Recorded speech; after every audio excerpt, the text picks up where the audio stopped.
Ó ti dòde o, AGAN LAYE. Ó ti dòde. Àjùmọ̀ṣe wa ni o, Jumobi ti dé. 107.5 FM ló ti ń wáyé. Radio Lagos tiwantiwa o, ẹ̀fìkàlẹ̀ sí kẹ́kọ̀ọ́ láago 2 sí 3 ọ̀sán. Gbogbo ọjọ́ Wednesday ẹ máa tẹ́tí sí i. Kémi gbé kí wọ́n gbé ká fọwọ́sowọ́pọ̀ tó tọ́. Jumobi Omisore àwa ń gbádùn rẹ̀ máa lọ. Ó ti dòde o, AGAN LAYE. AGAN LAYE. Àjùmọ̀ṣe wa ni o, Jumobi ti dé. Àbáṣe rẹ̀ lọ. Ó ti dòde o, AGAN LAYE. Jumobi ti dé. Àjùmọ̀ṣe wa ni o, Jumobi ti dé. AGAN LAYE, ilé ayé yìí kò ṣe dágbé. AGAN LAYE, ká fọwọ́sowọ́pọ̀ ló tọ́. AGAN LAYE, ilé ayé yìí kò ṣe dágbé. Bí ọ̀sán bá fẹ́ pọ́n, òwúrọ̀ á sì yàgò. Gbogbo wùsùwùsù ọjọ́ á bọ́ sí apá kan. Ní oṣù kẹsàn-án yìí, ìdíwọ́ ìdènà kò ní jọba lọ́nà gbogbo wa. Bí àrá bá sán ti gbó ti jù ló máa ń mì tìtì. Níbi gbogbo tá a bá dé nínú oṣù yìí, ọmọ aráyé á tẹríba fún wa. Wọ́n ní bí ọ̀sán yìí bá fọhùn, olóòtú rẹ̀ á sì ṣe ẹ̀là ọ̀rọ̀ gbogbo ohun tó bá rújú. Mo ní ọ̀rọ̀ ọwọ́ ò ní rújú, ọ̀nà ayọ̀ yóò là fún gbogbo wa. Eegun 9 ní bẹ ní akọ, lára rẹ̀ láti yọ tabo. Nínú oṣù kẹsàn-án yìí, ẹ̀tọ́ wa lọ́wọ́ takọ-tabo Elédùà á gbà fún wa. Oṣù 9 ni ọlẹ̀ ń lò nínú aláboyún kó tó di ohun àrígbámú. Mo ní nínú oṣù kẹsàn-án yìí, gbogbo wa pátápátá la máa gbáre mú. Ire ọ̀hún ò sì ní bọ́ sọnù lọ́wọ́ àtèmi àti ẹ̀yin. Sísàn ló sàn ni ọmọ aráyé fi ń lànà lọ́ba nínú oko. Sísàn ló san ọ̀sán gangan la kì í fi wá ohunkóhun tì nínú ẹ̀. Sísàn ló san ọ̀sán tó fi dé wípé sísàn ló máa san èmi àti ẹ̀yin. Sísàn ló wá san ọ̀sán tó fi di ẹ̀mí ìyá ìlú títọ́ irú tó ọmọ máa ń jó sí ìyẹn ọ̀sán tó máa fi ń lùlù. Ayé máa san wá oṣù kẹsàn-án yìí, á sàn wá sówó, á sàn wá sọ́mọ, á sàn wá sáìkú tí í ṣe baálé ọ̀rọ̀. Àìsàn ní mú ní mọ rírì àlàáfíà. Oṣù yìí àtèmi àtẹ̀yin a ò ní rògùn àìsàn lórí ara wa ni àti lórí àwọn ọmọ. Bẹ́ẹ̀ a ò sì ní náwó òdì lórí gbogbo èso tọ́lọ́run ọba bá fún wa. Gbogbo iṣẹ́ tá a bá ṣe lórí ìdúró a ò ní dùbúlẹ̀ náà. Nínú oṣù kẹsàn-án yìí, gbogbo gbèsè tá a bá jẹ ládániwáyé máa bá wa san o. Bá a bá wa rẹ́nikẹ́ni tó jẹ wá ń gbèsè, àwọn gan wọ́n á san lásán lé wọ́n á san gidi fún wa ní ìgbà òwúrọ̀ wa ní o. Ó máa dára. Ọ̀sán ti ń san wá lọ́wọ́lọ́wọ́ báyìí, ìyálẹ̀ta náà kò san wá bó ti wá wù ká wá tá a bá wa ti pẹ́ láyé tán. Gbogbo ìgbà tá a bá wá lò ìgbàlẹ̀ wa kó má ṣàwáṣán wájú àtòwúrọ̀ àtọ̀sán àti ìyálẹ̀ta kó má ṣàìsàn wájú bẹ́ẹ̀ lọ. Tá a bá wá rí ẹnikẹ́ni tó wá ń rojọ́ wa níbi tó ń fi nǹkan burúkú tó fi sí orí tó fi ń wu ọjọ́ wa kiri tó ń fọ̀rọ̀ wa rẹ́lọ̀, wọ́n ní pé kì í san fèrè san, kì í wọ̀ fún èèwọ̀, ọmọ rí gbá kì í rídìí jókòó. Àásán á padà sórí aláàsán. Elédùmarè á wá gbẹ̀san wa lára oníṣẹ́ ibi. Oṣù kẹsàn-án yìí á sàn wájú gbogbo oṣù tá a ti ń lò nínú ẹ̀ lọ. Àmín.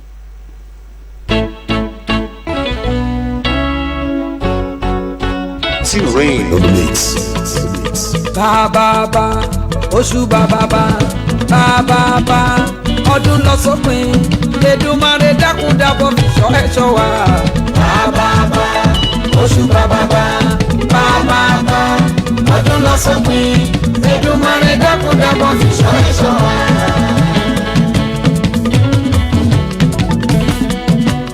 Bẹ́ẹ̀ ni oṣù bàbá ó máa bà wá síre, á bà wá sálàáfíà torí pé ìgbàgbọ́ èèyàn ló máa ń múyàn lára dá. Nínú àwọn oṣù tẹ́mi máa ń ṣe rere jù láti wọ̀ yìí, tá a bá ti ń wọ September, October, November, December, ire máa ń wá èmi wá ni, ó máa ń wọlé tọ̀ mí ni. Jumobi Omisore lórúkọ tèmi, ọmọ wọn nífẹ̀ẹ́ òòyì níbi tó jùmọ̀ rere ti mọ́ wá sílé ayé. Mo ní kẹ́ ẹ mú kẹ́lẹ́ ayọ̀, kẹ́ ẹ mú tìdùnnú sówó pẹ̀lú ọmọ àti àlàáfíà èyí tí ń ṣe baálé ọ̀rọ̀. Mo ní kẹ́ ẹ tún jẹ́ ká tún jọ gbádùn ètò yìí o. AGAN LAYE lẹ́tọ̀ lórí Radio Lagos. Bàbá oṣù bàbá Erosimos catering ọ̀gá ni wọ́n jẹ́.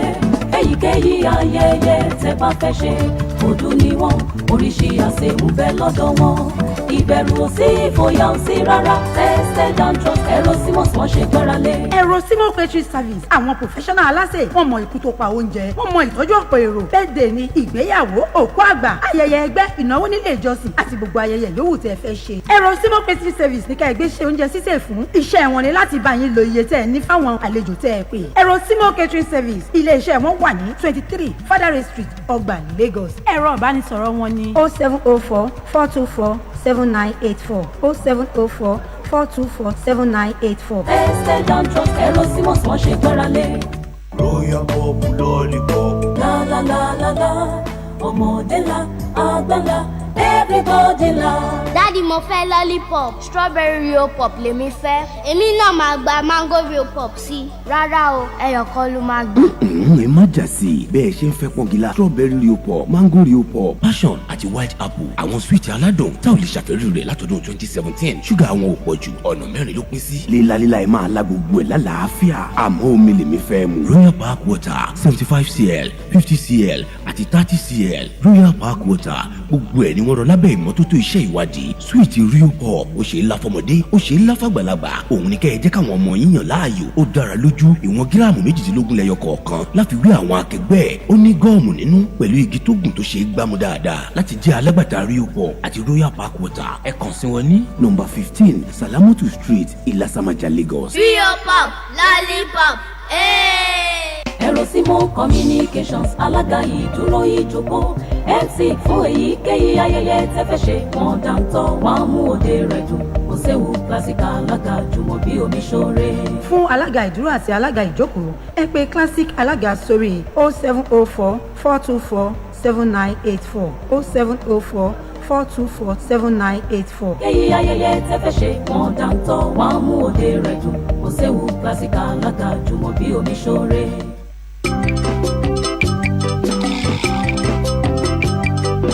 Àgànláyé ilé ayé yìí kò ṣe dágbé Àgànláyé ká fọwọ́sowọ́pọ̀ ló tọ́ Àgànláyé ilé ayé yìí kò ṣe dágbé. ní Àgànláyé ilé ayé ò ṣe é dá lò bẹ́ẹ̀ ni kò ṣe é dágbé mu lọ́lọ́run dá wa nítorí ara wa ni ó nídìí tá a fi jọ wà fúnra wa kálẹ̀ mọ́. àlejò mi ti wà níkàlẹ̀ pẹ̀lú mi àlejò mi ní Àyándọ̀tún Emmanuel ọ̀pọ̀lọpọ̀ èèyàn ni kò mọ ẹni tó ń jẹ́ Àyándọ̀tún Emmanuel kò tó máa wò mí ẹ̀sùn ẹ kí àwọn ará ilé ẹ jẹ́ kí wọ́n mọ̀ pẹ́ nìyẹn.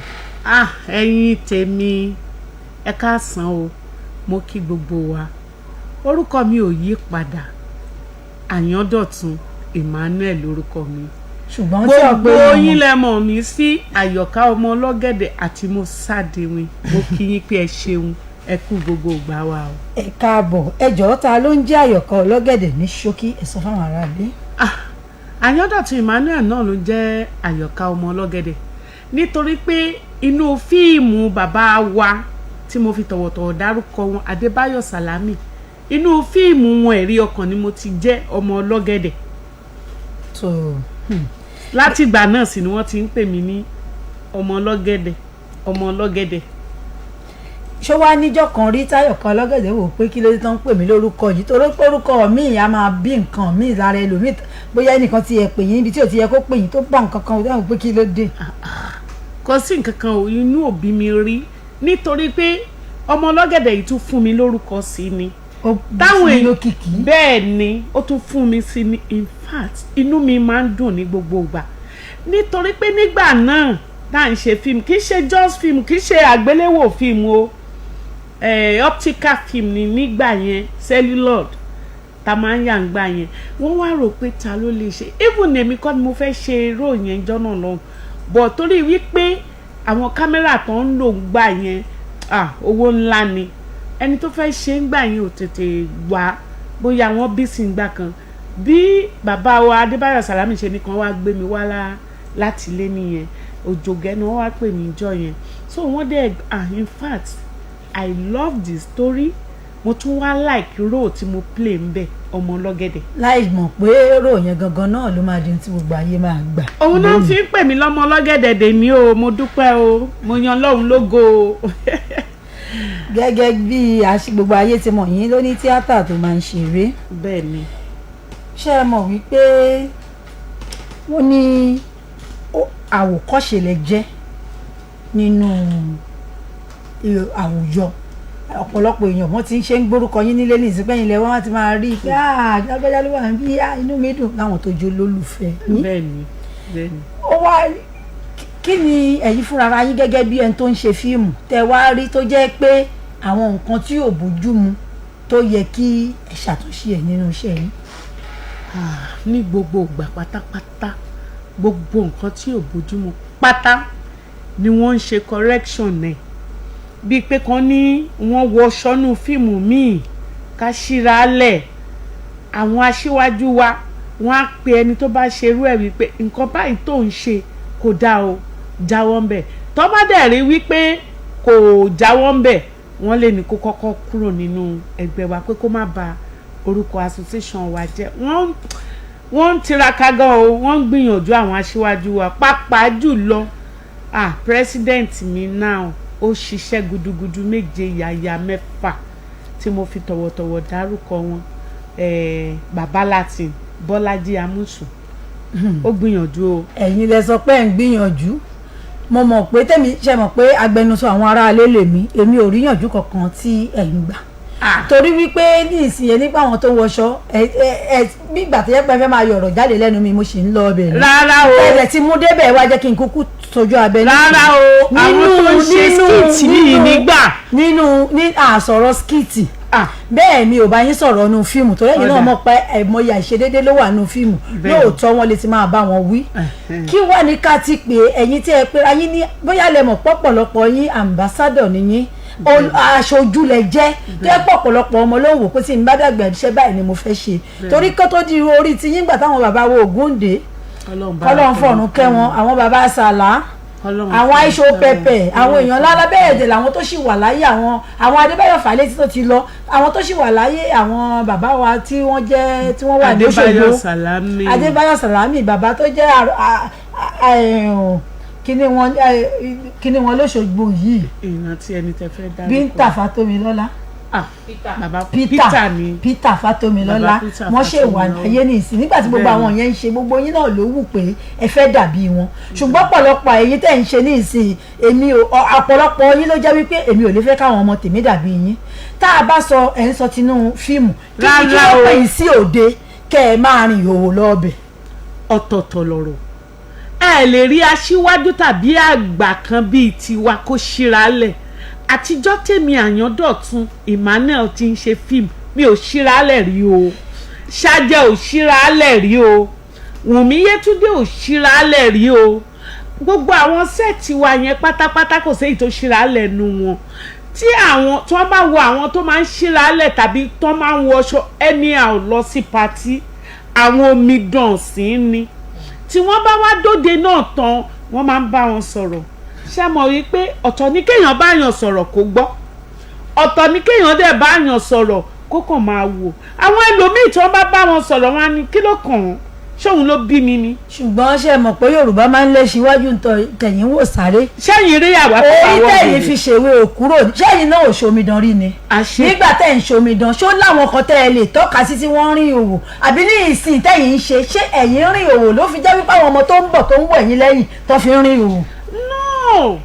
torí ìgbà tẹ́ fẹ́ máa sọ ṣé mọ̀ pé wọ́n ní young shall grow ẹ̀yin ẹ kéré ńgbà kan ẹ ti dàgbà ní ìsìn ẹ̀ ń fi ayín báwo làwọn yẹn ṣe fẹ́ rí lọ́jọ́ ọ̀la ńgbà tó bá di ọ̀la tí wọ́n náà máa dé o kò sẹ́ni tí ò lọ́la ọ̀la tá à ń sọ kì í ṣọ̀la àtàná ọmọ ọjọ́ Tuesday o torí wípé bóyá ọ̀pọ̀lọpọ̀ yín gbàgbé pé kinní kan wà tí wọ́n ń pè ní social media tí gbogbo ayé bá gbàgbé tó bá delete memory gbogbo èèyàn memory tiẹ̀ undeletable ni o tó bá ti sá sí ló máa gbé jáde ọ̀pọ̀lọpọ̀ nú àwọn tó dẹ̀ ń hùwà yìí ló jábí amọ̀ tá a máa ní ọlọ́mọ méjì ọlọ́mọ mẹ́ta yìí tó ti jábí ilé kan kí ló dé kí lè máa ṣe torí pé àwòkọ́ṣe ni wọ́n jẹ́ kí ni nǹkan tẹ́ ń ṣe tẹ́ ń dà lérò tẹ́ fi máa bá wọn pàdé tí wọn ò ní lọ máa bá yín lójú jẹ́ lójú. olóòtú ètò mo ti sọ síwájú wípé pírẹsidẹ́ǹtì wa ó máa ń pè wọ́n ó ń gbìyànjú ẹ wo àwa tá jẹ́ ìyá yìí náà sísí ni mí o bẹ́ẹ̀ni of course so bá a bá pè wọ́n wípé nǹkan tẹ́ wọ yìí ò dáńgbà mi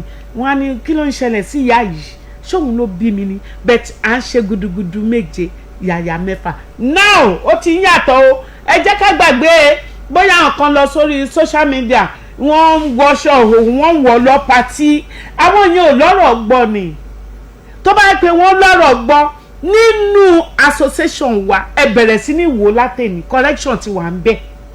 torí tí n bá lọ ibì kankan tí n bá lọ bá àwọn fáńkálẹ̀ lórí àlójú jẹ́ tán bá máa sọ wọ́n láwọn tí wọ́n máa ń ṣètò lórí rédíò àwọn pìrìsẹ́ńtà ni àwọn broadcaster tá a bá sì rọmọ kan náà tó ń bẹ̀yìn náà lójú jẹ́ tẹ́ ẹ̀ bá pè wọ́n kẹ́ ẹ̀ sọ fún wọn tó bá máa sọ̀rọ̀ wọn wá láwọn onítíátà wọ́n rìn òwò. àwọn àṣàwọ̀ ni. ẹ jẹ́ kí n ṣubú la jẹ́ mò ń bọ̀ ara ajé kan ta yín ni ẹ lè parọ́ mọ́ ní lẹ́nu àbáyín sòótọ́ ọ̀rọ̀. mo gbọ́.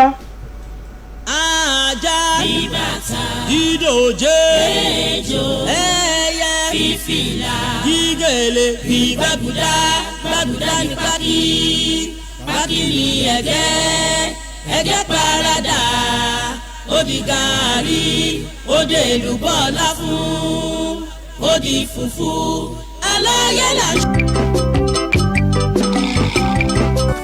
Erosimos catering ọ̀gá ni wọ́n jẹ́ èyíkéyìí ayẹyẹ tẹ́ bá fẹ́ ṣe ọdún ni wọ́n oríṣi àsè ń bẹ lọ́dọ̀ wọn ìbẹ̀rù ò sí ìfòyà ò sí rárá tested and trust Erosimos wọ́n ṣe gbáralé. Erosimos catering service àwọn professional aláṣẹ wọ́n mọ ikú tó pa oúnjẹ wọ́n mọ ìtọ́jú ọ̀pọ̀ èrò bẹ́ẹ̀dẹ̀ ni ìgbéyàwó òkú àgbà ayẹyẹ ẹgbẹ́ ìnáwó nílé ìjọsìn àti gbogbo ayẹyẹ yòówù tẹ́ fẹ́ ṣe. Erosimos catering service ní ká ẹgbẹ́ ṣe oúnjẹ sísè fún iṣẹ́ wọn ni láti bá yín lo iye tẹ́ ẹ ní fáwọn àlejò tẹ́ ẹ pè. Erosimos catering service ilé iṣẹ́ wọn wà ní 23 Fadare Street Ọgbà Lagos. ẹ̀rọ ìbánisọ̀rọ̀ wọn ní 0704 424 7984 0704 424 7984. tested and trust Erosimos wọ́n ṣe gbáralé.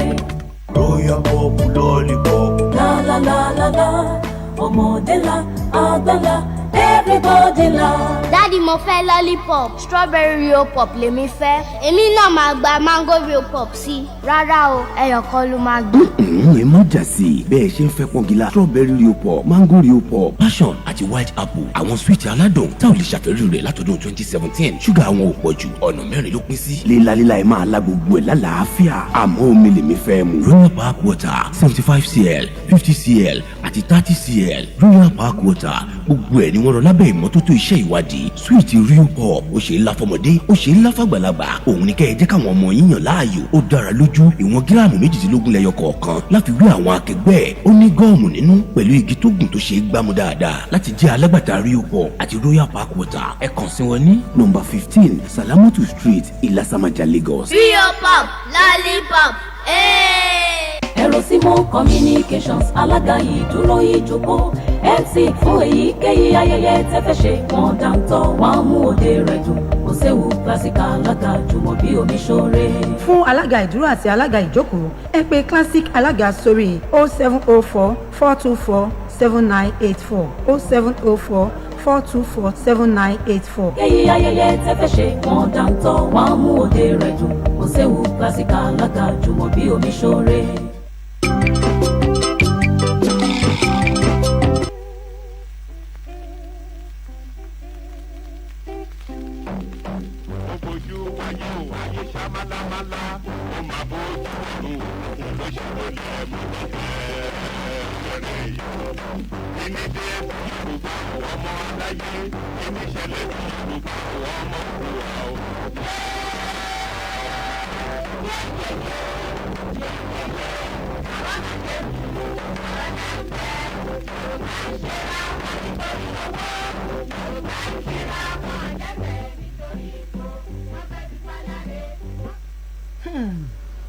ẹ káàbọ̀ padà AGAN LAYE lẹ́tọ̀ lórí rédíò Lagos pẹ̀lú Jumobi Omisore àlejò mi sì wà níkàlẹ̀ ẹ jẹ́ kí n béèrè ìbéèrè kan tó kù kẹ́ ẹ lè máa lọ.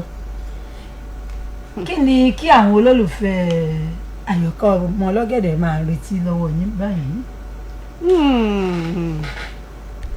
ẹ̀yin olólùfẹ́ mi ẹ ṣeun mi ní gbogbo gbà ojú ò ní tì yín ẹ̀ ní tẹ́nítìkà ojú tẹ fi ń wò wá ò ní fọ́ o. àmín. lọ́wọ́lọ́wọ́ báyìí ẹ máa retí Tanika tí n bá fẹ́ sọ òyìnbó ẹ̀ who is even àbí ó yà ẹ gbé mi lárugẹ who is even tani ìkà bẹ́ẹ̀ ni ẹ máa retí ẹ lọ́wọ́lọ́wọ́ táwa ní ìkà nínú èmi àti yín tó bá ti jáde ẹ lọ bá mi wò very soon is coming out. níbo ni wọ́n ti máa rí wò sórí ẹ fẹ́ ṣe sí orí YouTube ni màá wá jẹ́ kí wọ́n gbọ́ngbà yẹn. ẹ máa tún wá jẹ́ kí wọ́n gbọ́ngbà yẹn. bẹ́ẹ̀ ni fún gbogbo àwọn olólùfẹ́ àyọ̀ká ọmọ ẹlẹ́gẹ̀dẹ̀ tí wọ́n ti ń pọ̀rùn pé sani ẹ bá gbé ẹ pé nọ́mbà yín fáwọn tí yín kan lè fi pè yín tẹ́ bá lọ torí ẹnì kan kò gbọdọ̀ disturb mi pé òun fẹ́ bá lé ọkọ̀ ọmọ ẹlẹ́gẹ̀dẹ̀ sọ̀rọ̀. ọlọ́run ìyanu nọ́mbà mi ò tí ì yí padà 08023521443 ẹ fi sùúrù sọ 080 080 23 23 52 52 1443. 1443. ẹ ṣeun owó ò ní wọn yín láti fi pè mí ẹ má flash yẹn jọ torí Ọlọ́run o. wọ́n ní àyọ̀ká ọmọ ẹlẹ́gẹ̀dẹ̀ ní kẹ́ ẹ má flash àwọn torí pé wọn ò ní fi nǹkan rere flash yín. bẹ́ẹ̀ tó lẹ́yìn lẹ́ ń gbé wa lárugẹ ẹ wo Tanika yìí ó ń bọ̀ wá big way ló ti ń bọ̀ wá. wọ́n ti ń pè mí ẹ máa lọ kẹ́ ẹ lọ bá wọn. ẹ ṣe thank you. wọ́n kù ní fọbalẹ̀ èèyàn tí ó já ló máa ń wulẹ̀ jágbóró èèyàn tí ó já ló máa ń wulẹ̀ jápátá. tó bá gbọ́ tọ́ ló gbọ́n sọ fún wọn pé wọ́n ń gbọ́n ni tó bá fò tọ́ ló fò sọ fún wọn pé wọ́n ń fò ni tó bá kún. wọ́n ní real pop time champions time gbogbo ẹ̀yin champions mi ṣe ẹ ti wà níkàlẹ̀ ṣe ẹ gbàgbé wípé abala real pop la wà yìí báyìí mo sọ fún yín wípé iléeṣẹ́ Royal Foods and Drink Nigeria Limited tí wọ́n ń ṣe sweet real pop náà gba abala yìí kalẹ̀ wípé gbogbo àwọn champions wa ká máa ṣe kí ni tí wọ́n bá wa la sweet real pop oríṣi mẹ́rin ní flavour àní strawberry àní mango àní white apple àní white apple àdẹ̀ní passion mẹ́rẹ̀ẹ̀rin ló dáa lílá ni mo ní kẹ́ ẹ máa là torí pé ó dáa wọ́n dẹ̀ ti bá wa yẹ̀ ẹ́ wò ṣe wá rí lọ́sẹ̀ tó kọjá ìkan láwọn ará champions wa tí wọ́n jẹ ẹ̀bùn wọ́n ti wà nínú ilé pẹ̀lú mi àwọn méjì ló jẹ ohun tá a máa fún yín ó pọ̀ o kẹ́ máa lọ máa mí ìsì ẹ ti rí ìwé lélẹ́yìí tẹ́ lè fi kọ nǹkan tẹ́ ẹ bá dé school lunch pack lélẹ́yìí tó wà fẹ́nikẹ́ni tó bá jẹ nínú yín tá a máa fún un bẹ́ẹ̀ ni a ní sweet real pop lélẹ́yìí tẹ́ ẹ bá jàmọ̀ tẹ́ ẹ lọ máa là kẹ́ ẹ máa rà á táwọn ọmọ mi bá ti fún yín lówó ni àbọ̀ fẹ́ lọ́ọ́ bá yín ra kíní yín ni ẹ máa jẹ́ kó yé wọn pé real pop lè fẹ́ òun lè dìbò fún ṣe wá rí chair yìí kẹ́ ẹ máa fi jókòó nínú ilé champions mọ̀ wípé ẹ ti wà lórí ìlà pẹ̀lú mi ó yá ẹ pè wọlé kẹ́ ẹ tún jẹ̀bùn ó ti wà bàbí ọmọ méjì ní lọ́sẹ̀ẹ̀sẹ̀ sweet real pop ẹ bá fẹ́ kàn sí wọn fún ẹ̀yin tí ẹ fẹ́ máa ṣe alágbàtà ni wọ́n wà ní number 15 Salamotu Street Ìlàsàmàjà lẹ́kọ̀ọ́ àwọn náà ni wọ́n ń ṣe omi Royal Park water tó wà nínú kí ẹlẹ́jẹ̀ wọ́n a ní 70 cl a ní 50 cl bẹ́ẹ̀ náà ni a ní 30 cl omi tó dáa tó mọ́ tónítóní ni ó yẹ ẹ̀yin champions ẹ pè mí kẹ̀tún jẹ̀bùn lẹ́ni sórí 0705 44 71075 070 54 471075 070 54 471075. Assalamu alaikum warahmatullahi wabarakatuh. Ìjọ Ariduniyat Islamic Society of Nigeria lábẹ́ àfáà wa Alhaji Ridwanullah onílé ńlá Aridwani fìtẹ̀fẹ́ pé gbogbo ènìyàn síbi ayẹyẹ ọdún kan ìjọ wọn first year anniversary àti fífi àmì ẹ̀yẹ dámilọ́lá ìyẹn award presentation tí ó máa wáyé ní 29 October 2023. Oníwàásù ọjọ́ náà ni Sheikh Ahmad Ibrahim Bukari Al-Mukhtar. Olùgbàlejò ọjọ́ náà ni Sheikh Yusuf Abdulkarim Babalọ́lọ́dàn. Ìjókòó yóò bẹ̀rẹ̀ ní dédé aago 10 àárọ̀. Fún ìtọ́nisọ́nà ẹ pè 080-288-4735 080-288-4735. àwọn champions ti wà lórí ìlà wọn ti ń pè mí ṣùgbọ́n bí mo ṣe ń gbé òun náà ló tún ń rebete.